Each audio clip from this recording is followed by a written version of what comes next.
Dimanche 24 juin, la 16e édition des Bruyères Gourmandes s'est achevée sous une pluie battante et les pieds dans la boue. L'adage veut qu'après la pluie vienne le beau temps. Cette année, c'était plutôt l'inverse. En effet, le premier jour de cette foire gastronomique et artisanale, organisée par la municipalité et inaugurée par Jacques Kosowski, s'est fait sous le soleil. Thème de cette année, les 5 sens, une thématique qui a enchanté les visiteurs. Il y a pas mal de couleurs, pas mal de choses. Et puis Odora, il est assez sympa, il y a un petit jardin avec de la lavande, c'était assez sympa aussi. Le plaisir des yeux aussi, la vue, parce que bon, il y a quand même beaucoup de couleurs, quoi. Puis le goût quand même. Il y a vraiment différentes saveurs et ça attire les sens, que je trouve ça très très sympathique. Et ce n'est pas peu dire que tous les sens étaient en effervescence. Le goût était forcément à l'honneur, avec des étals remplis de produits tous plus appétissants les uns que les autres. Pour les exposants venus de toutes les régions, c'est toujours un plaisir de les faire découvrir au public et de se retrouver dans le parc de Bécon. Ça s'était bien passé l'année dernière, donc on est revenu cette année. Et puis ça a bien commencé, il y a du monde, il y a plus de monde que l'année dernière.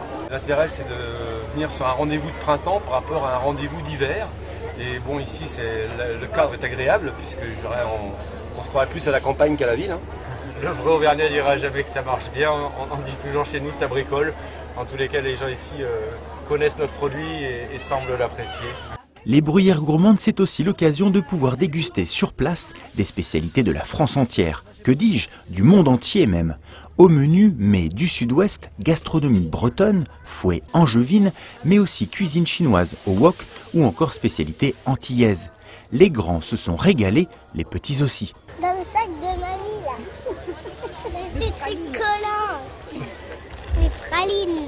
Mais il n'y avait pas que des gourmands dans les allées du parc de Bécon. On a pu aussi y croiser des animaux de toutes sortes. Des chèvres, des poneys, une vache arc-en-ciel, de jolis papillons montés sur des échasses et même une petite coccinelle. Je me suis maquillée en coccinelle et la coccinelle, elle a 8 ans, la coccinelle. Et ces petites ailes auraient pu lui être très utiles pour attraper les bulles géantes de savon qui ont émerveillé les enfants.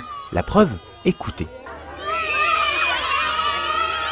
Car les Bruyères Gourmandes, c'est aussi le paradis des enfants qui ont pu aiguiser leurs sens dans des espaces créatifs et originaux.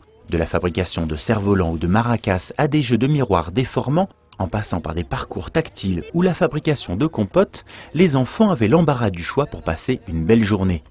Tous les ateliers ont attiré beaucoup de curieux et s'il fallait n'en citer qu'un, ce serait celui du petit parfumeur. En fait, il y a plusieurs parfums différents et on les mélange ensemble avec plusieurs odeurs pour faire un autre parfum. À travers ces ateliers, on leur permet de découvrir des odeurs, des senteurs qu'ils ne connaissaient pas. Les organisateurs ont encore eu du nez cette année avec cette nouvelle édition d'un salon que les Courbevoisiens sont toujours ravis de retrouver. On le fait tous les ans, mais cette année c'est assez bien organisé et c'est très très original. Là, c'est l'occasion de voir le parc de Bécon sous un autre visage, avec une fête sympathique pour les enfants, pour les grands, pour tout le monde. Il y a des bons produits, le plaisir de rencontrer les uns les autres aussi. C'est convivial, c'est agréable, il y a plein de choses, il y a plein d'attractions pour les enfants. Parfait. Ce 16e opus des Bruyères Gourmandes a pleinement satisfait tous les sens des visiteurs en y ajoutant même un 6e, le plaisir.